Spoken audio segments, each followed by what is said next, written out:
오늘도 놓치지 말고 꼭 알아야 할 뉴스들 준비했습니다. 스픽스가 꼭 집어주는 뉴스 스콕스 시작하겠습니다. 저는 김민아 시사평론가고요. 제 앞에는 김성환 시사평론가 나와 계십니다. 네, 안녕하세요. 여기 훨씬 저보다 잘하는데요. 뭘요? 이게 앞에 굉장히 차분하게 인사해가지고 저는 어버더버했는데. 아니 여기다 이렇게 써 있어서 읽었습니다. 어제 나도 읽었어. 나도 읽었는데 잘 안 되더라고. 순간적으로 당황하는데 김민아 평론가는 훨씬 자연스럽게 했네요. 아니 오늘 저더러 하라고 시키셔가지고 해봤습니다 오늘 제가. 아니 근데 두 명이 진행하는 거니까 한 명 한 명씩 돌아가면서 하는 게 당연한 거죠. 돌아가면서 하는 건가요? 돌아가면서 하는 건지도 모르고 되는 대로 하고 있습니다. 근데 이제 우리 이 얘기를 그만하기로 했는데 보통 여기에 진행자가 있을 때는 그 얘기했잖아요. 오늘 날씨가 어때요? 뭐 좋아요? 뭐 꽃이 다 폈어요? 뭐 이런 얘기도 하고 그랬는데. 오늘 날씨가 어때요?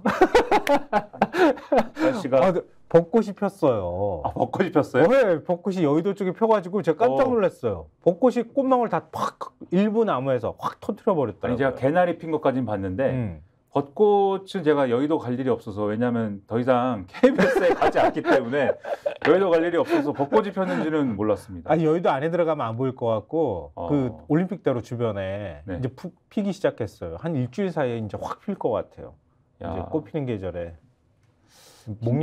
목련은 져서 어떡하지? 한동훈 위원장 큰일 났네. 목련이 필 때쯤이면 김포가 서울이 된다고 했는데 되지는 않은 것 같고. 그래서 어제 저희가 이제 의대 증오원과 관련돼서 한동훈 비대위원장이 중재자를 자처했는데 잘 안 될 것 같다, 이 뉴스를 전해드리지 않았습니까? 그러면 어제 어떻게 됐을까? 그것이 오늘 신문에 어떻게 났을까? 궁금해하실 것 같은데. 오늘 신문 일면 막 헤드라인에, 물론 일면에 이제 다 배치가 되긴 했습니다만 일면 헤드라인에 큼지막하게 나진 않았어요, 이 소식이. 왜 그랬을까? 왜 그랬을까요? 별로 성과가 신통치는 않기 때문이죠. 어제 저희가 예상한 대로. 그러지 않겠습니까? 그렇죠. 그래서 이걸 단적으로 보여주는 신문 이제 그 지면을 보면서 얘기를 시작해야 될 것 같습니다. 일단 동아일보 3면 이제를 보시면은 동아일보 3면에 모든 게 압축적으로 나와 있어요. 전공의, 교수대표 참석, 영명, 반쪽된 총리 의정 대화 이렇게 돼 있거든요. 이게 이제 뭐냐면 이 한덕수 국무총리를 중심으로 해서 의정이 대화를 하는 자리를 만들어라라고 대통령이 지시를 하지 않았습니까? 그렇죠. 그 지시에 따라서 이 자리를 만들었습니다. 그리고 이 회의가 2시간 15분 동안 진행이 됐대요. 원래는 1시간을 계획했는데 2시간 15분이나 진행이 됐기 때문에 한덕수 국무총리가 이렇게 얘기를 했다고 합니다. 굉장히 유익했다. 계속 접촉하면서 회의체를 확대하기로 했다. 그래서 굉장히 이제 좋은 회의였다. 아주 유익한 얘기가 많이 나왔다. 이렇게 얘기를 했다는데. 아니 누구랑 대화를 했다는 거예요? 그렇죠. 중요한 거는 이 유익한 얘기, 좋은 자리, 누구랑 얘기를 한 것이냐가 그게 이제 중요한 거죠. 그런데 여기 이 기사에 보면 이렇게 돼 있어요. 하지만 이날 회의에는 사태 해결의 열쇠를 쥐인 전공의와 의대 교수 대표는 한 명도 참석하지 않았다. 그럼 누구랑 얘기를 했다는 거예요? 유익한 대화를. 그렇죠. 누구랑 얘기를 한 거냐? 병원장들. 병원장들. 그리고 이 대학의 총장들, 일부 의대 학과장들 이렇게 모여서 이제 대화를 한 겁니다. 그럼 병원장들이야 당연히 정부에서 돈 많이 지원해 준다 그러면 환영합니다. 늘 그렇게 해왔던 거니까 그렇게 환영할 사람들이고. 의대 학장들이나 아니면 대학 총장들 같은 경우에는 우리 정원 늘려준다니까 환영합니다.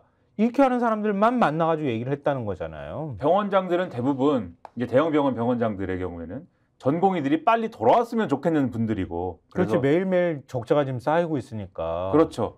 이 싼값에 전공의들이 빨리 이걸 메꿔줘야 되는데 안 오고 있는 게 너무 좀 불만스러운 분들이고. 그리고 지금 말씀하신 것처럼 대학의 총장이나 이런 분들은 우리 대학의 의대 정원이 늘어나면은 우리 대학이 그만큼 훌륭한 대학이 된다. 이렇게 생각하는 분들이고. 여기 모여가지고 좋은 얘기, 유익한 얘기, 뭘 얘기했겠습니까? 사실 냉정하게 얘기해서 전공의들이 빨리 돌아와야 되겠지요. 그리고 의대 증원 2,000명 해야 되겠지요. 뭐 이런 거 아니냐 결국. 병원 지원 더 늘려주십시오. 뭐 그렇죠. 그러겠습니다. 이런 얘기를 했다는 거지 뭐. 그렇죠. 그래서 간담회 참석 요청을 받고도 불참한 방재승 전국의대교수 비상대책위원장 겸 서울대 의대 교수협의회 비대위원장이 이렇게 얘기를 했대요. 대학 총장과 병원장 위주의 만남에서 깊이 있는 대화가 어려워 보여서 그냥 참석을 안 했다. 그러니까 애초에 이럴 것 같아서 참석을 안 했다라고 얘기를 하고 있는 겁니다. 그리고 의사단체에서는 이번 만남을 총선용 보여주기로 간주하고 큰 의미를 두지 않는 분위기다. 이 기사에 이렇게 전하고 있고요. 전국 의대 교수들의 사직서 제출은 확대되고 있다. 그래서 이 각지 대학에서 계속해서 사직서를 일괄 제출하자라는 방침을 계속해서 확인을 하고 있고 사직서 제출에 동참을 하고 있다라는 흐름이다라는 거고요. 동아일보 그 3면 다시 한번 보여주시면은 이 동아일보 3면을 보면은 이 좌측 하단에는 정부 5월까지 의대 증원 후속 조치 완료 2,000명 증원 쐐기 이렇게 돼 있지 않습니까? 그러니까 이게 5월에는 결국은 입시 요강을 발표해야 되니까 그 전까지 끝내야 된다는 얘기잖아요. 그렇죠. 근데 어제 잠깐 설명드렸듯이 만약에 정권이 의지를 가지면 이 사이에도 이 증원 규모와 관련돼서는 소폭 조정할 여지가 없는 건 아니에요. 거기에서라도 의지를 보이면은 뭘 할 수 있을지 모르겠는데 여기에 대해서 어제 박민수 보건복지부 2차관이 브리핑을 통해서 지금 이 입학 전형 반영 등의 후속 절차 차질 없이 진행하고 있다. 의사 증언을 포함한 의료개혁에 대한 정부 의지는 흔들림이 없다. 이렇게 얘기를 했다는 거고 네. 윤석열 대통령도 국무회의에서 이렇게 얘기했다는 겁니다. 의대 증원 규모가 대학별로 확정됐기 때문에 의료개혁을 위한 최소한의 필요 조건 만들어졌다. 의대 증원은 의료개혁의 출발점이다. 이렇게 얘기를 했기 때문에 의대 증원 규모는 흔들리지 않는 방침이다를 다시 한번 재확인한 거다라고 이 신문에 해석을 하고 있는 거고 그다음에 또 이 동아일보 지면 다시 한번 보여주세요. 오른쪽 하단에 보면은 이 의협이 새로운 회장을 뽑았습니다. 네. 의협 새 회장 임현택 의사들 불이익된 14만 명 총파업 이렇게 돼 있지 않습니까? 네. 한겨레 3면도 보여주세요. 한겨레 3면의 경우에 마찬가지 이제 기사를 쓴 상황이지만 약간 여기에 한동훈 2,000명 증원 타협 시사 이렇게 좀 사족을 좀 달아놨죠. 그 밑에도 뭐 의협 회장 얘기가 나오는데 그렇죠. 아니 근데 하필이면 근데 왜 신문에서는 이틀막 회장이라고 안 하지? 이제 앞서 동아일보 기사에는 네. 지금 말씀하신 이틀막 회장이다라는 게 표현이 안 되어 있는데 한겨레 기사, 한겨레 방금 보신 기사의 제목이 마찬가지로 의협 새 회장 임현택 증원 원점 재논의 강경 제목은 이렇게 되어 있습니다만 이 기사에는 그 대목이 이제 실려 있어요. 무슨 얘기냐면 이렇게 써져 있습니다. 임 당선자는 의협 안에서도 정부의 의대 정원 증원을 가장 강경하게 반대해온 인물로 꼽힌다라면서 그는 지난 20일 2025학년도 의대 증원분의 대학별 배분이 발표돼서 성명을 내요. 의사들은 파시스트적 윤석열 정부로부터 필수 의료를 지키기 위해서 끝까지 투쟁할 것이다 라고 주장을 했고 지난달 1일 분당 서울대병원에서 열린 윤석열 대통령 주재 민생토론회 행사장에서는 의대 증원 등 의료정책에 대한 반대 의견을 외치다가 대통령 경호처 직원들에게 끌려나간 뒤 경찰 조사를 받기도 했다. 이렇게 표현이 돼 있어요. 근데 말씀하신 대로 이때 끌려나가면서 입을 이제 전매 특허 아닙니까? 예, 윤석열 대통령의 경호처는 무조건 끌고 나가면은 입부터 막잖아요. 그렇죠. 예, 입에 무슨 그렇게 원한을 갖고 있는지 예? 입이 무슨 죄가 있습니까? 아니 근데 되게 웃기는 게 이게 입틀막 있는 의사 그때는 사실은 이렇게까지 대한의사협회 회장이 될 거라고 생각을 못했던 거 아니에요? 근데 결국은 결선 투표까지 올라가더니 이번에 투표한 걸 보니까 어제 투표한 게 결과가 나왔는데 총 유효 투표수가 33,084표 가운데 21,646표, 65% 지지를 받고 지금 의협 회장에 당선이 됐어요. 그럼 의협하고 이 대화가 안 되는 거 아닌가? 입틀막 당하고 했는데 그런 생각이 문득 드네. 큰일 났네. 그렇게 말입니다. 그리고 이분이 여러 가지 지금 이제 주장들을 했는데 박민수 보건복지부 2차관이 지난번에 의사를 발음하려다가 의사라고 의사라고 말한 적이 있지 않습니까? 네. 근데 이게 사실 제가 볼 때는 뭐 말하다 보면 말이 헛나오는 경우들이 있어요. 그런 거 아닐까 싶은데 일부러 의사라고 했을까? 저희들도 말하다 보면은 말이 헛나오는 경우들이 있잖아요. 평론가도 네. 방송에서도 그렇죠, 그렇고. 그렇죠. 네. 말이 잠시 엄청 많아요. 그렇죠, 사실. 네. 부끄러운 경우들도 많았습니다, 사실. 네. 그런 거 방심위에서 건다고 하면 사실 조금 할 말이 없는 경우도 있기도 해요. 근데 그런데 아무튼 이 의사라고 한 거에 대해서 막 공격을 막 하기도 하고 그러면서 그런 거에 대해서 이제 고발도 하고요. 막 그리고 이제 조규홍 복지부 장관 그리고 박민수 차관 직권남용 이런 혐의로 공수처에 고발도 하고 그리고 그러다 보니까 이분도 복지부로부터 또 고발당한 것도 있어요 지금. 법적인 부분에 지금 어떤 분쟁이 진행되고 있는 그런 당사자들입니다. 그런데다가 당선 일성으로 정부를 향해서 강경 발언을 막 하면서 조규홍 복지부 장관, 박민수 차관 파면해야 되고 또 의대 증언에 관여한 안상훈 전 대통령실 사회석을 공천을 취소해야 된다. 여당이 지금 공천 받았는데 공천을 취소해야 된다. 그리고 대통령이 사과를 해야 된다. 그래야 의정 간의 협의를 시작할 수가 있다. 이렇게 주장을 하고 있어서 그렇지 않아도 지금 전공의들이 대화에 나오지도 않고 의대 교수들은 또 대표성이 없다 이러고 있는 와중에 네. 의협하고도 지금 이러면 대통령이 뭐 사과를 할 수 있는 것도 아니고 장관을 뭐 파면할 수 있는 것도 아니지 않습니까? 지금 그럴 리가 없잖아요. 대화를 누구하고 해야 되는 거냐. 사람이요. 그래가지고 내가 살아가면서 누구한테 상처를 주거나 우리 그런 얘기 하잖아요. 뭐 우리 스님들처럼 그렇게 내가 걸어가는 그 발자국에 누구 개미가 한 마리 뭐 밟히는 거 그렇게까지는 아니더라도 최소한 다른 사람이 언젠간 무슨 일을 또 겪으면서 내 앞에 나타날지 모르는 거잖아요.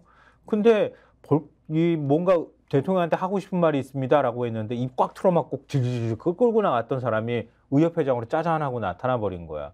정부 입장에서는 그러니까 이렇게 될 줄은 물론 몰랐겠지만 이 굉장히 악재가 될 수밖에 없는 상황이다 이렇게 보이고요. 저도 반성을 많이 하게 됩니다. 저도 반성 많이 합니다. 진짜 사뿐사뿐 걸으면서 살아야 된다는 생각을 하는데 상처 주지 말아야 되는데. 한동훈 비대위원장은 지금 사실 판이 별로 안 좋으니까 아까 이제 한겨레 신문 보여줬었잖아요.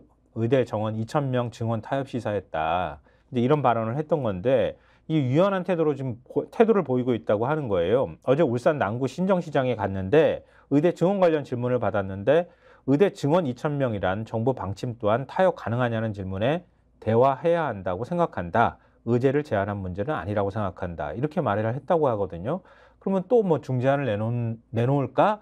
이런 궁금증이 사실 있었는데 지금 이제 속보로 방금 전에 들어왔잖아요. 한동훈 위원장이 지금 뭐 기자회견을 한다고 얘기를 뭐 조금 아까 전에 공지를 했었는데 전 의대 증원 뭐 한 1,000명 정도로 줄입시다.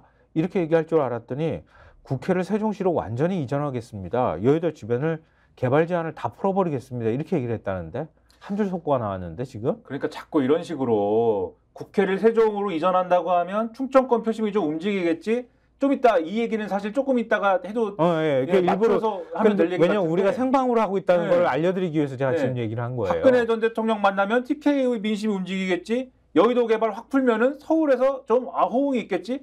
이렇게 하지 말고 이런다고 뭐 됩니까? 이렇게 하지 말고 지역의 민심이나 이런 것들을 그렇게 뭘 짜잘하진 않지만 그런 조각조각 나 무슨 어떤 개발 무슨 이전 누군가의 만남 이렇게 접근하지 말고 지금 핵심적인 문제를 풀어가지고 민심을 잡을 생각을 해야 되는데 그 핵심적인 것 중에 하나가 바로 이 의료 공백 어떻게 풀 거냐, 윤석열 대통령과의 관계 어떻게 풀 거냐, 그 물가 어떻게 잡을 거냐 이런 거잖아요. 지금 그런 막 던지는 거지 급하니까. 그러니까 의대 정원과 관련돼서도 지금 용기 있게 그러면 한동훈 비대위원장이 나서란 말이죠. 그렇지. 1,000명으로 합시다. 네, 그러면 윤석열 대통령이 또 화를 낼까요? 그것도 좀 궁금한데.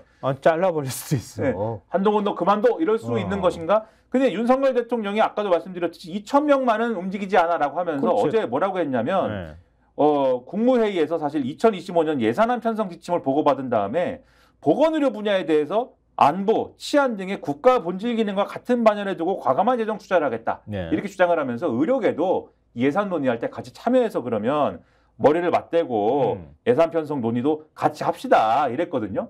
그러면 요거를 이제 어떻게 해석해야 되느냐?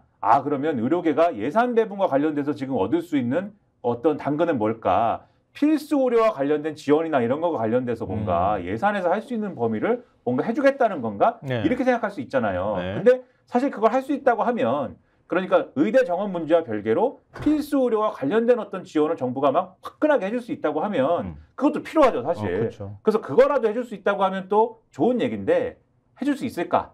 또 이것도 의문일 수가 있습니다. 왜냐하면 오늘 이제 경향신문 사설 제목을 보니까 올해도 국세 감세 77조 총선 포퓰리즘 공약들 어찌할 건가라는 제목이 있어요. 그러니까 국세 감세분을 확인해 보니까 이건 경향신문 1면에도 나온 기사인데 총 77조 1,000억이 된다는 거예요. 그리고 이게 국무회의에서 의결이 된 겁니다. 국세 감면에 이 77조가 넘는다는 게. 작년에도 60조 세수가 펑크가 났는데 77조를 더 깎아주겠다고 얘기했다는 거 아니야 지금. 그렇죠. 정확히 이제 말씀하신 게 세수 펑크 부분이고 네. 지난해 국세 감면액 전망치가 69조 5천억이었는데 이것보다 10.9%가 늘어난 건데 국세 감면이라는 거는 비과세, 세액 감면 등을 통해서 세금을 면제하거나 줄여주는 걸 말합니다. 네. 그러니까 국세 수입보다 감면 규모가 커지면서 이런 일이 벌어지는 건데 재정 건전을 한다 그러지 않았어요?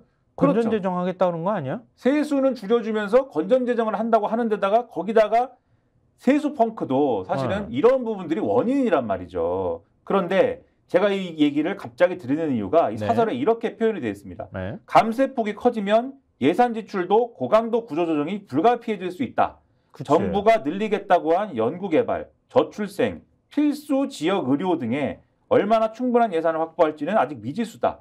이 경우 윤석열 대통령이 쏟아낸 각종 개발 계획의 재원 조달도 녹록지 않게 된다. 써야 할 곳은 많은데 재원이 충분하지 않으면 생색내기 수준에 그칠 수밖에 없다. 확대되는 감세 정책의 수혜는 고소득층과 대기업에 쏠려 있다. 부자 편들고 대기업 혜택이 큰 감세 정책으로 사회적 약자를 지원할 여력은 쪼그라들고 있다. 이런 지적이 나오는데 지금 말씀드렸잖아요. 필수, 지역의료 등에 얼마나 충분한 예산을 확보할지가 미지수인데 어차피 지금 이 상황에서도 이미 이렇게 감세를 해놨는데 뭘 더 의료계하고 논의해서 예산 배분을 어떻게 합니까? 그러니까 막 던지는 거예요. 그렇죠. 이게 국정 운영을 즉흥적으로 하는 거야. 그럼 올해 R&D 예산을 왜 깎았어? 그러게 말입니다. 그걸 4조 원 넘게 왜 깎았냐고. 그러면서 이번에 또 어제 이 결정한 예산을 다 늘렸다고 하는데 그럼 늘렸으면 왜 늘렸는지 앞에 왜 줄이고 이번에 왜 늘렸는지를 설명해야 되는데 그런 것도 없어요. 대통령 기분에 따라. 그렇죠. 기분에 따라. 카르텔? 야, 왜 내 말 안 들어? 이 장관 이씨.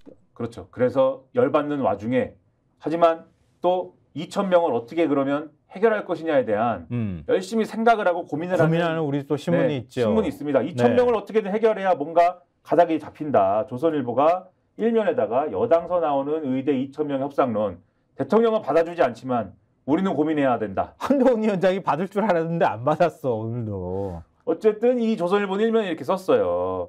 그리고 여기에 이제 뭐라고 썼냐면은 이 여당에서는 의대 증원 규모를 의사들과 논의해야 한다는 주장이 쏟아져 나왔다. 한동훈 비대위원장도 앞서 말씀드린 얘기 있지 않습니까? 네. 대화를 하면서 의제를 제한할 문제 아니라고 생각한다 이렇게 얘기했고 안철수 의원도 2,000명 증원 정부안을 재검토하자 이렇게 얘기를 했다라고 한 대목을 전하면서 그 다음에 조선일보 3면 보여주세요.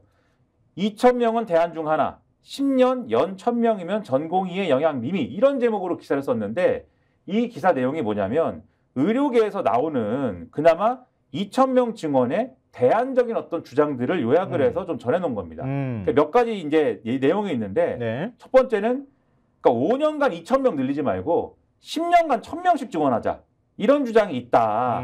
그리고 이렇게 할 경우에는 이게 이렇게 저렇게 계산을 해보면 그러면 미래 의사들의 환경에 유의미한 영향 주지 않기 때문에 이탈한 전공의들도 동의할 수 있을 것이다라고 의료계 전문가가 얘기를 한다. 이런 기사를 써놨고 그 다음에 두 번째 지방만 10년간 750명씩 증원하는 안도 있다. 이런 주장도 나온다. 그러니까 의사가 부족한 곳 어차피 비수도권 아니냐. 수도권은 배정하지 말고 지방만 750명씩 10년간 하면 된다. 그러면 총 증원 10년 동안은 10,000명이 아니고 7,500명만 증원하는 게 되는 거죠. 네. 이렇게 하자는 제안. 그 다음에 세 번째 5년간 500명씩 증원을 하자. 이런 제안이 있는데 어차피 향후에는 이 공급이 수요를 넘어서는 시점이 있을 것이다. 인구 변동이나 이런 것 때문에. 그래서 5년간 500명, 총 2,500명만 증원하면 되고 중간에 5년 단위로 의사 인력 수급 점검하면 된다. 이런 주장이 있다. 그 다음에 네 번째, 일단 올해는 당장 내년에는 2,000명 정부 발표대로 증원을 하되 그 다음에부터는 계속 재평가를 해서 증원 규모를 재조정하자. 이런 제안도 있다.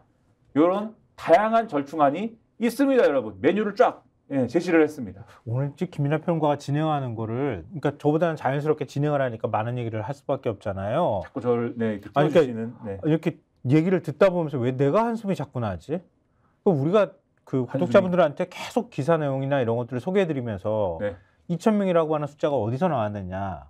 그러니까 KDI하고 서울대하고 보건사회연구원하고 세 곳에서 연구 프로젝트를 조사해가지고 세 곳의 것들을 받고 난 다음에 2,000명이라는 숫자를 발표를 했는데 당사자들도 우린 2,000명이라고 해야 된다고 얘기하지는 않았다. 부족하다고까지만 얘기를 했지. 5년간 10,000명 정도가 부족하다라고 얘기한 거에 불구하고 그걸 어떻게 늘릴지는 정부가 해야 되는 일인데 연 2,000명씩 5년간 늘리자는 거에는 동의가 안 된다. 그러니까 KDI에서 그래서 얘기한 게 한 7%씩 연차적으로 서서히 늘려나가자 이런 제안을 했다고 하는데 그러면은 지금 다 되돌아가자는 얘기잖아요. 애초에 그럼 검토했으면 될 거를 덜컥 2,000명 던져놓고 난 다음에 조선일보는 열심히 이제 의료 개량해가지고 머리 맞대서 원래 그 연구 보고서 그 내용 그대로 갔어도 되는 거를 그걸 지금 중재안이라고 열심히 머리 굴려가지고 만들고 있는 거 아니에요. 근데 한동훈 위원장은 대통령 말 안 듣는 거야. 뭐 그거 어제 오늘 일 아니니까 한동훈 위원장이 그 안 제시할 줄 알았더니 오늘 이제 속보로 나오니까 제가 중간중간에 말씀드리면서 얘기를 할게요.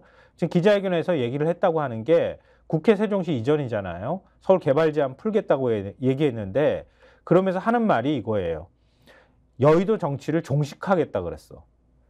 그러니까 국민의힘은 분절된 국회가 아닌 완전한 국회를 세종으로 이전해서 세종을 정치행정 수도로 완성하고 기존의 국회 공간은 문화 금융 중심으로 바꿔서 동료 시민들에게 돌려드릴 것을 약속한다.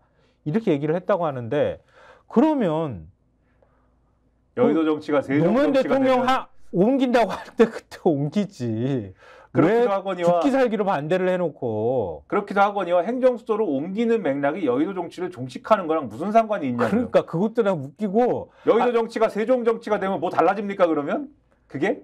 대통령은 청와대로 한 발도 안 들이겠다 그러면서 갑자기 청와대에 있던 대통령실을 용산으로 옮기겠다고. 그때도 얘기 나왔잖아요. 차라리 그럴 바에 세종으로 옮기라고. 똑같이. 그렇죠. 그래서 이것도 황당한 와중에 어쨌든 2,000명 대하는 얘기를 안 하면서 한동훈 비대위원장은 딴 곳에만 신경 쓰는 이 상황 중에 하나가 네. 어제 사실 박근혜 전 대통령 만난 겁니다. 네.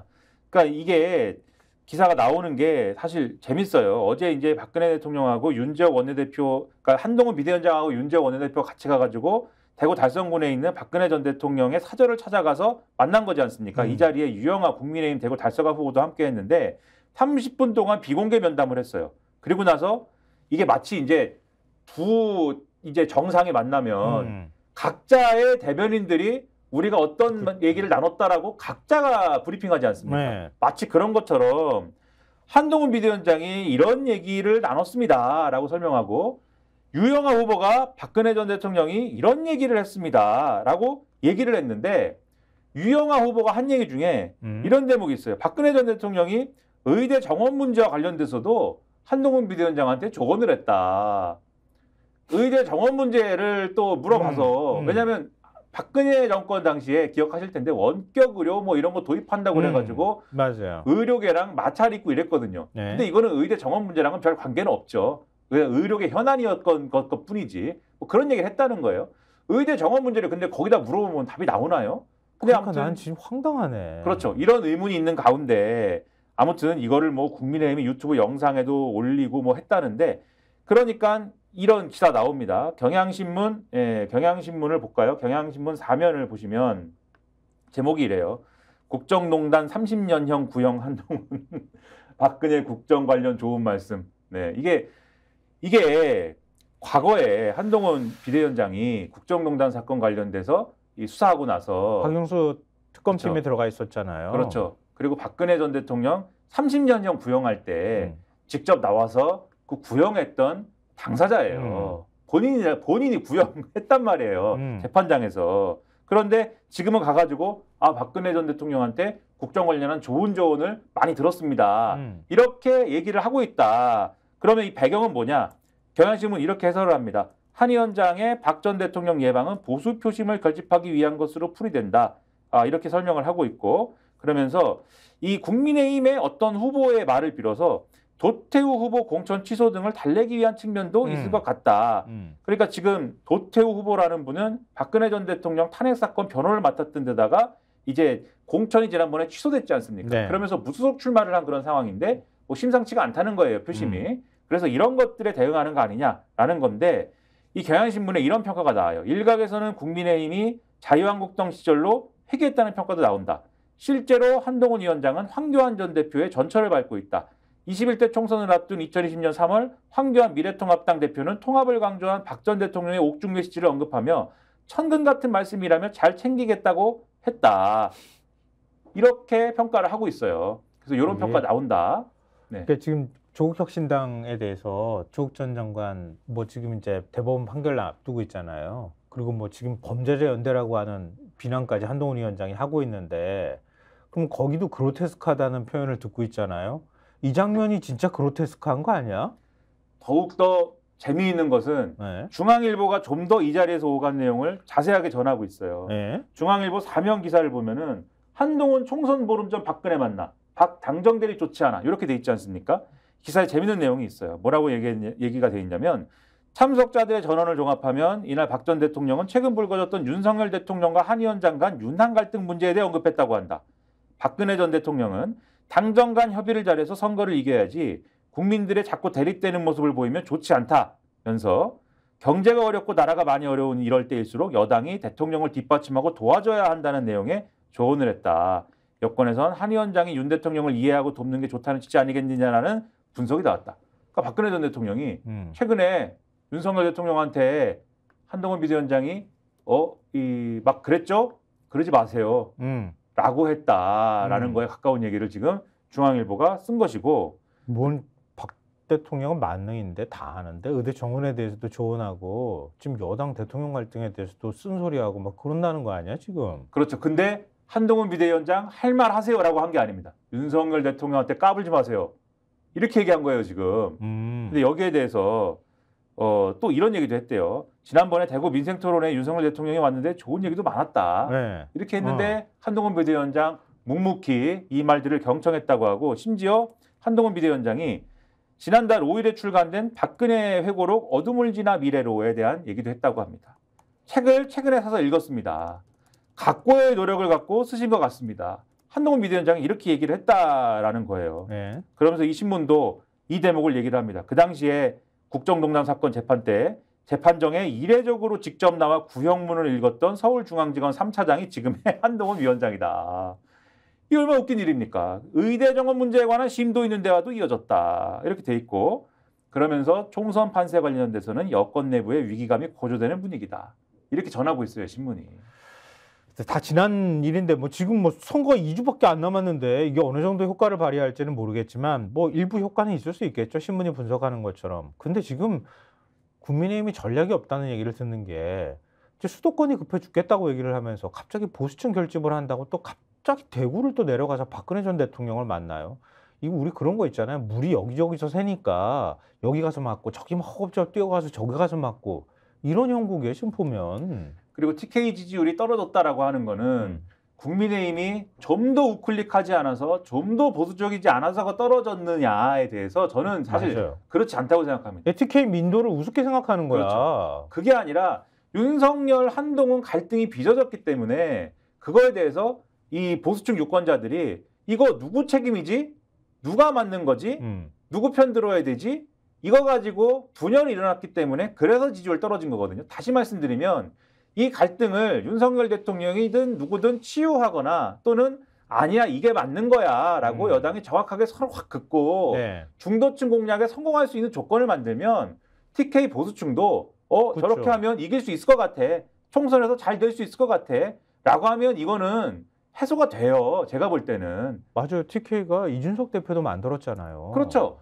근데 그걸 가지고 가서 과거의 어떤 일에 불과한 박근혜 전 대통령 붙들고 이런저런 얘기하고 그리고 충청권 민심 당연히 중도층 잡으면 충청권 민심도 잡을 수 있죠. 네. 근데 그게 아니고 세종시 선물입니다, 여러분. 이거 국민 우습게 하는 거고 그러다 보니까 경향신문 일면 이렇게 해석할 수밖에 없는 거예요. 결국 이거 뭐냐. 급해진 여권 일제히 색깔론 꺼냈다. 색깔론이라는 게 뭡니까? 우클릭하는 거잖아요, 결국. 그렇죠. 보수층 결집시키겠다. 그리고 상대적으로 좀 이념이 좀 더 보수화되어 있는 뭐 노년층에게 투표장으로 나와라 이런 신호를 지금 보내고 있다고도 볼 수 있잖아요. 그렇죠. 말씀하신 대로 고령층 그리고 보수층이 좋아하는 이슈를 막 던지면서 우리 그 별거 아니에요. 여러분 단결해 주세요. 저 옛날식으로 말하면 저 빨갱이들이 정권 잡으면 큰일 납니다. 그렇죠. 그렇게 가는 거 아니냐. 경향신문 이렇게 썼는데 네. 왜 이렇게 썼냐면 지금 한동훈 비대위원장도 최근에 색깔론 얘기를 막 했다라고 그동안 많이 말씀드리지 않았습니까? 네. 여기에 가세한 분이 있는 게 인요한 국민의 미래로 가버린 이 선대위원장직을 맡고 있는데 인요한 선대위원장이 선대위회의에서 이념과 사상에 대해서는 전쟁을 치러서라도 지켜야 될 부분이 있다. 이렇게 얘기를 한다는 거예요. 그리고 이른바 이 천안함 문제 이런 것들을 막 거론을 하기 시작한다는 것이죠. 그리고 윤석열 대통령도 사실 국무회의에서 어제 이 얘기를 했습니다. 아직도 사회 일각에서는 북한의 천안함 폭침을 부정하고 있다. 사실 왜곡과 허위 선동 조작으로 국론을 분열시키면서 나라를 지킨 영웅들과 참전 장병들, 유가족들을 모욕하는 일까지도 서슴지 않고 있다. 그러니까 이게 마치 짠 듯이 그러니까 서해 수호의 날에 가가지고 그렇죠. 갈등하다가 갑자기 화해하는 듯한 제스처를 취했잖아요. 그때도 그렇죠. 반국가 세력, 그렇죠. 뭐 종북 세력 이런 얘기를 했단 말이에요. 그렇죠. 종북 세력들 발붙이지 못하게 해야 되는데 이렇게 윤석열 대통령이 말하고 네. 한동훈 비대위원장이 맞장구 치는 것처럼. 맞아. 그렇죠. 이렇게 하나의 종북 세력 얘기하면서 색깔론으로 갈등 치유하는 것처럼 색깔론으로 하나 되는 것처럼 이런 구도를 짜고 있는데 왜냐? 급해서다. 여기 이렇게 써 있어요. 여권이 일제히 이념 대결을 강조하는 데는 보수 지지층의 소구하려는 목적이 깔린 것으로 보인다. 이종섭 호주 대사의 도피 의혹 등으로 정권 심판론이 덩치를 키워나가다 색깔론에 기대서 총선 쟁점을 이념 대결로 바꾸려는 것이다. 근데 마침 이게 가져온 혼란을 보여주는 또 하나의 사건이 있었습니다. 네. 경향신문 또 보시면은 3면 보시면 이런 일이 있었어요. 이런 황당한 일이 있었습니다. 그러니까 어제도 관련 기사 보고 난 다음에 이거 왜 엇박자지? 한쪽에서는 색깔론 막 얘기하고 한동훈 위원장 계속 색깔론 얘기하잖아요. 심지어는 이재명 조국 연대를 범죄자 연대라고 얘기를 하면서 거기에 종북 세력을 끼어 들어가면은 이 극단주의자들이 들어가기 때문에 이런 극단주의자의 행태가 나타난 게 과거 히틀러였었다. 히틀러도 역시 마찬가지 패턴이었다 이러면서 히틀러하고 비유하는 일이 있었잖아요. 그렇죠. 인터뷰에서. 그렇죠. 근데 난데없이 왜 그러면 현수막은 걷어들인 거야? 어떤 사건이냐? 제목이 종북 현수막 걸려다 수도권 후보들 반발 몇 시간 만에 철회 이 내용인데 그러니까 어제 갑자기 윤재옥 원내대표 공동 선대위원장을 같이 맡고 있지 않습니까? 네. 윤재옥 원내대표가 지시를 해서 긴급 지시가 내려와서 이런 내용의 현수막을 각 지역구에 걸어라라고 했다는 겁니다. 근데 이런 내용이 뭐냐? 더 이상 이 나라를 범죄자들과 종북 세력에게 내주지 맙시다. 이런 내용이라는 거예요. 그래서 이걸 다 걸어라라고 했는데 근데 여기에 대해서 수도권 후보들이 이거는 아니다. 지금 여러 가지로 수도권 선거 어려운 상황에서 이념몰이 이렇게 하면은 오히려 이거는 득될 게 없는 상황이다. 네. 라고 하면서 반발을 쭉 했다는 겁니다. 그래서 이렇게 써 있어요. 당내에서는 종북몰이 이념 대결 구도의 선거 전략에 당혹스러워하는 분위기가 감지가 된다. 그래서 한 선대위 관계자 기자와 통화하면서 지금 전반적으로 특히 수도권을 중심으로 생각해야 되니까 현수막 게시를 철회하라고 했다라고 이제 얘기를 했다는 거예요. 실제로 그래서 이 지시는 철회가 됐습니다. 아니 그렇게 해가지고 국리 끝에 내놓은 게 국회 세종시 이전이라는 거잖아 지금. 황당하죠. 이것도 민생이라고 내놓은 거 아니에요. 아니 정치 그렇죠. 혁신? 근데 이 지시 철회한 게 장동영 사무총장이 결국 이제 결정해서 철회한 걸로 보이거든요. 결국은 나와서 설명한 게 철회했다. 우리는 그 홍보 문구 사용하지 않기로 결정했다라는 게 장동영 사무총장이에요. 근데 지시는 윤재옥 원내대표가 했잖아요. 네. 저는 좀 의심하고 있습니다. 뭐요? 이 종북 코드가 하달된 경로가 뭘까? 네, 누가 하달한 것인가? 이 종북 코드는 네, 조금 의심하고 있습니다. 계속 용산이 원하는 코드를 집행하는 게 윤재옥 원내대표예요. 계속 지금까지 상황을 보면은 맞아요. 공수처와 야당이 짰냐? 이거 제일 먼저 얘기한 사람도 윤재옥 원내대표입니다. 조금 의심하고 있다. 평론가 입장에서. 한동훈 패싱 현상? 그런 게 조금 보였다. 네, 의심을 하고 있는데. 근데 이런 상황에서 민생을 얘기해야 되는데 계속 악재가 터지는 거잖아요. 이 대파 논쟁은 언제 끝나는 거예요? 그렇죠. 대체 언제 이거 언제 끝내려고 그러는 거야 대체? 그래서 이 대파 얘기도 한번 짚고 넘어가야 됩니다. 한겨레 6면 보시면 한겨레 6면에 관련 기사가 써 있는데 875원 대파값 논란 번지자 대통령실 엉뚱한 해명 내놔 이런 내용이에요. 지금 이건 제가 소개해 드릴게요. 어제 누리집에 사실은 이렇습니다라는 글을 대통령실에서 올렸다고 하는데요. 그러니까 대파 등 농축산물 가격 상승이 정부 정책 실패 때문이다 이런 야권의 지적에 대해서 채소류는 가뭄, 장마, 폭설 등 기상 상황에 매우 민감하고 대파는 주산지가 순환돼 일부 지역 피해 파급력이 높다 이러면서 지난 정부 시기 얘기를 꺼냈어요. 2020년에서 22년 사이에 채소류 가격이 가장 높은 흐름을 보였다. 2021년 3월 평균 소비자 가격이 6,981원까지 상승해서 파테크, 반려대파 같은 신조어가 유행했다. 이렇게 반박을 했다고 합니다. 뭐 예의, 지난 정부 탓을 지금 했다고도 볼 수 있는데요. 그리고 하나로마트 양재점을 찾아서 문성열 대통령이 대파 한 단에 875원이면 합리적인 가격이라고 말해서 지금 논란이 일고 있는데 이 부분에 대해서도 뭐 우리가 그전에 누차 얘기했던 것처럼 하나로마트 양재점이 대파를 875원으로 판매할 수 있었던 것은 정부 물가 안정 정책이 현장에서 순차적으로 반영됐기 때문이다. 이게 정부 노력 덕분이다. 이렇게 지금 거꾸로 얘기하고 있다고 하는 거예요. 근데 대파 한 단에 875원이라는 가격을 합리적으로 말한 대통령실의 현실 인식에 대한 비판이 이번 논쟁의 핵심이잖아요. 근데 이런 논란은 해명하지 않았다고 합니다. 이 정치권에서 계속 논란 가라앉지 않고 있잖아요. 사실 어제 이수정 국민의힘 후보 수원정에 지금 출마했잖아요. 범죄 심리학으로 굉장히 많은 분들한테 지지도 받고 성원도 받았던 인물인데 대파에 대해서 JTBC 유튜브에 출연해가지고 대파 한 봉지에 몇 뿌리가 있느냐에 따라 액수가 달라진다. 875원은 한 뿌리 얘기하는 것이다. 그것도 한 단을 얘기하는 건지 한 뿌리를 얘기하는 건지 대통령한테 물어봐야 된다. 이런 얘기를 했다 그러잖아요. 아무리 물어보고 얘기하시지 그랬어요. 그러면 그 이수정 후보가 그러네. 정확히 자기가 물어보지도 못하면서 말씀을 하시지 그러면. 지난해 명품백 디올백 얘기 나왔을 때 그때도 그 디올백 가짜라 그랬던 사람이잖아요. 왜 이러는지 모르겠어. 그리고 결국 이 대통령실 논리는 남 탓 아닙니까? 또 지난 정부 탓하는 거 아닙니까? 그렇죠. 그러니까 색깔론 얘기하거나 지난 정부 탓하거나 운동권 탓하거나 이런 거를 여전히 하고 있는 거고 더군다나 이제 언론 탓도 하는 거 아닙니까? 875원 보도에 대해서. 그렇죠. 이것도 바이든 날리면 2탄이라는 얘기 나오잖아요. 경향신문 신면 보여주세요. 경향신문 신면에 보도가 나왔어요, 이게. 그러니까 이게 사실 민원이 접수가 된 것입니다만, 그리고 민원 누가 접수했는지 한번 뭐 확인하고 싶은 마음도 있습니다만. 그러니까 민원 사주를 많이 해가지고. 그렇죠. 그러니까 대파가 875원이면 합리적이라는 이 윤석열 대통령 발언을 둘러싼 논란을 MBC가 보도를 했는데 그 보도한 것에 대해서 MBC 기사 문제가 있다라는 취지의 민원이 방심위에 접수된 걸로 확인이 됐다라는 거예요.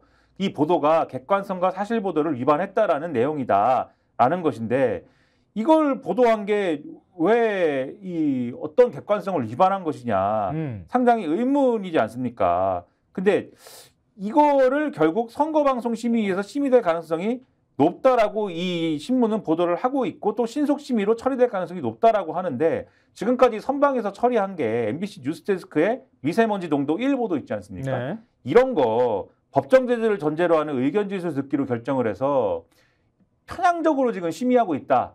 이런 걸 뭐 다른 평가가 불가능한 거잖아요. 그런 상황에서 일자도 이것도 정치 중립 위반이라고 하면서 막 징계 주려고 하는 사람들이 이것도 심의하면 똑같이 또 그럴 것 같은데. 그래서 저는 이게 왜 객관성과 사실 보도를 왜 위반한 건지 이 민원의 실제 내용을 정확하게 봐야 되겠는데 이 보도 내용에 대해서 뭐가 문제인지 잘 모르겠거든요. 지금 상황에서는. 네.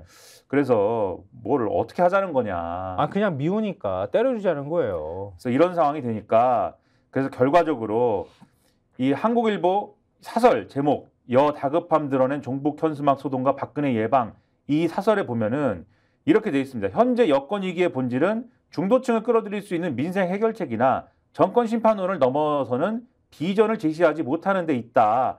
본질은 도외시한 채 관행에 기대어 이념과 지역 정서 갈라치기를 통한 보수 결집으로는 극복할 수 없다. 총선은 회고적 투표 성향이 강하게 나타난다. 그런데 여당이 자랑스럽지 않은 과거로 회귀하고 있으니 번지수를 한참 잘못 찾은 셈이다. 이렇게 표현하고 있거든요. 이 지금 말씀하신 것도 대파 가격 뭐 이런 얘기도 결국은 다 마찬가지예요. 정신을 차려라 이런 말씀 드리면서 네. 결국 이렇게 되고 있는 이유, 색깔론에 기대고 남 탓하고 이런 이유 판세가 안 좋기 때문입니다. 그렇죠. 판세 얘기 잠깐 하겠습니다. 동아일보 6면 보여주세요. 동아일보 6면을 보여주시면은 이렇게 돼 있는데 이게 이제 뭐냐? 이 국민의힘하고 민주당하고 이 지금 전국 시도당 및 선대위 핵심 관계자들을 취재를 해보니까 동아일보가 네. 각각 이렇게 판단하고 있다라는 건데 가운데 지도를 잘 보세요. 저게 뭐 숫자가 나오고 문자가 나오니까 지금 잘 머릿속에 박히지 않지 않습니까? 그렇죠. 지도를 보시면 지도 좌측 하단에 보면은 갑자기 우측 상단에 보면은 국민의힘 90에서 98, 민주당 130에서 161 이렇게 돼 있잖아요. 네. 저게 지역구만 얘기하는 겁니다. 그러니까 집계를 이제 각 지역에서 선대에서 하는 얘기, 어디가 우세 지역입니까? 라고 확인을 해보니까 국민의힘은 전국 90에서 98석 정도의 지역구에서 우리가 우세하다라고 얘기했다는 거고 더불어민주당은 132에서 161석 정도에서 우세하다라고 답을 했다는 거예요. 네. 비례 합치면은 국민의힘은 아마 110에서 120 정도를 지금 얘기하는 거고 더불어민주당은 한 140, 150 정도에서 160, 170까지 갈 수 있다. 지금 이 얘기를 하는 거지 않습니까? 170 넘을 수도 있고. 왜냐하면 지금은 이제 조국혁신당 변수를 같이 고려해야 돼서 그렇죠. 민주당은 비례를 어느 정도 얻을 거냐가 좀 유동적이어서 계산이 좀 어려운데 아무튼 이렇게 얘기를 하고 있다는 점을 말씀드리면 지금 국민의힘은 상당히 어렵다라는 게 이 숫자에서도 보이는 거죠. 근데 여기에 대해서 좀 기사 내용을 잠깐 더 말씀드리면 네. 국민의힘 지도부는 이정섭 논란 여파 속 최저점을 찍은 지지율이 조만간 반등할 것이라는 기대를 갖고 있긴 하다. 그런 점들을 말씀드리고 또 이 민주당의 경우에는 이 수도권을 중심으로 정권 심판론 분위기가 강하게 불면서 상승세로 이 접전이 예상됐던 지역구들도 돌아섰다는 분석은 있지만 낙관론은 경계하고 있다. 아, 그렇지. 그러면서 당 핵심 관계자가 확실한 우세 지역은 110석 정도이다. 과반 장담 못한다. 내부 단속하고 있다라는 점을 말씀드려요. 근데 어쨌든 흐름 자체는 우세해지고 있다는 건 부정할 수 없죠. 지금 상황이. 그렇죠. 한겨레 오면 보시면 전문가 10명 중 9명, 민주당 1당 전망, 국힘은 의석은 늘 듯 이렇게 돼 있어요. 국민의힘이 의석이 늘게 하겠지만 1당은 민주당이 될 것이다라는 얘기까지는 한다. 근데 이 판세를 왜 말씀드렸냐. 네. 지금까지 쭉 말씀드린 거를 보면은 국민의힘은 지금 백약이 무효 아닙니까? 아무것도 안 된다는 말씀 드린 거잖아요. 네. 그러면 어제도 말씀드렸죠. 마지막 필살기가 그럼 남은 겁니다. 그리고 어제 김대중 칼럼 우리가 얘기하면서 40총선에 정권이 걸렸다. 그렇죠. 이렇게 얘기하고 마지막 문장이 그거였다는 거 아니에요? 나라의 혼란을 피하기 위해선 대통령, 그러니까 윤석열의 결단이 필요할 수도 있다. 그렇죠. 그러면서 마지막으로 꺼낼 수 있는 카드는 탄핵밖에 없을 것이다. 우리 탄핵당할 수 있어요. 어떻게 좀 해주세요. 보수 유권자들 우리가 너무 있지만 그래도 투표해 주세요. 이게 마지막 필살기가 남은 거다라고 말씀드렸죠. 우리가 예언을 전망을 했잖아요. 근데 네. 그 얘기가 나왔어요. 조선일보 오면을 한번 보여주시기 바랍니다. 조선일보 오면 보시면 여도 야도 술렁거린다. 역시나. 범야권 200석 론이 있어요. 이 얘기가 범야권이 200석을 얘기해서 괘씸하다 이런 내용이 아닙니다. 그치. 실제로 이렇게 될 수도 있나 봐. 그래서 여당도 걱정을 해. 이런 내용이고 국민의힘에서도 100석도 위태로운 것 아니냐라는 우려가 번지고 있다. 이 기사가 이렇게 평가를 하고 있어요. 그래서 네. 시간이 없어서 이걸 다 설명드리기는 어렵지만 이게 뭐 별 얘기가 다 나옵니다. 그러니까 국민의힘에서는 지난달까지만 해도 과반은 아니더라도 1당은 할 수 있다는 말이 내부에서 나왔다. 그러던 것이 이달 들어 이정석 호주 대사와 황상무 전 수석 문제가 터지며 120석 정도로 목표 수준이 내려가더니 최근에는 21대 총선 당시 참패했던 103석만 유지해도 좋겠다는 반응이 나온다. 수도권과 충청도에서 승부를 보겠다는 계획이었지만 부산의 강남이라는 해운대 갑등에서도 그치. 접전이 펼쳐지고 네. 장제원 지역구인 부산 사상에서도 경남 양산을에서도 오차범위 안팎에서 뒤지는 여론조사 계속 나오고 분당갑에서도 불안하고 등등등등 이런 게 쭉 나오고 그다음에 다시 한번 지면 보여주세요. 조선일보 기사 보여주시면 밑에 보면은 서병수 의원이 지금 부울경 출마자니 부산 출마한 거잖아요. 그렇죠, 그렇죠. 윤 대통령이 이런 건 잘못했다라고 회견 열어서 사과해야 된다라고 주장을 시작하고 오른쪽에 보시면 저게 제일 핵심인 것 같아요. 그렇죠. 탄핵이든 개헌이든 200석 된 야 뜻대로 윤 거부권도 무력화. 뭐 다 아는 내용인데 뭐 새삼스럽게 저렇게 써가지고 갖다 붙인 이유가 뭐겠어요. 그렇죠. 여기 보면은 윤석열 대통령 아무것도 못한다. 거부권도 행사 못한다. 이거 끝나는 거다. 이렇게 그렇죠. 해버리면은. 완전히 야당 마음대로 다 하는 거다. 200석이면. 네. 근데 이게 지금 이 기사에서 이게 황당하다라는 얘기는 하나도 없습니다. 이 모든 기사에서. 이게 황당하다는 다 현실화될 수 있다고 그렇죠. 경고하고 있는 거지. 그렇죠. 이게 전략이다 지금. 마지막 전략이다. 이것을 경계해야 되는 그런 상황인 것이다. 이렇게 말씀드리는 거죠. 오늘 신문들의 결론입니다. 이게. 그러니까 일단 국회 세종시 이전하고 그리고 난 다음에 다음 카드로 꺼낼 거는 이제 탄핵당할 수 있습니다. 도와주십시오. 그러면서 다시 광화문에서 절하나? 마지막에 이제 석고대죄하고 무릎 꿇고 절하고 이렇게 들고 이렇게 옛날에 써먹었던 방법 있잖아요. 혹시 마지막에 한 번만 더 도와주십시오. 윤석열 대통령도 대국민 사과하고 이럴지 몰라요. 네. 아, 그럴 수도 있겠다. 그렇죠. 그런 카드도 있겠네. 그렇죠. 그럼 맞는지 안 맞는지 좀 지켜보도록 하고요. 어찌 됐든 잘하고 평가받는 게 아니라 못하고 난 다음에 잘하겠습니다 이렇게 얘기하는 거 우리가 어디까지 들어줘야 되는가. 제가 말씀드리기로는 거의 이거는 자해 공갈입니다. 그러니까 못 해놓고 저 죽을 수도 있어요 이러다가. 저 이러면 끝장나거든요. 죽는 꼴 보실래요? 이렇게 하는 거 이게 좋은 정치 아닙니다 이거는. 우리 현명한 국민들이 판단해 주시리라고 믿습니다. 자, 오늘 여기서 마칠까요? 감사합니다. 네, 고맙습니다. TV의 정치권색. 예. 다시 제가 말씀드리죠. 예. 구독, 좋아요, 사랑입니다. 예.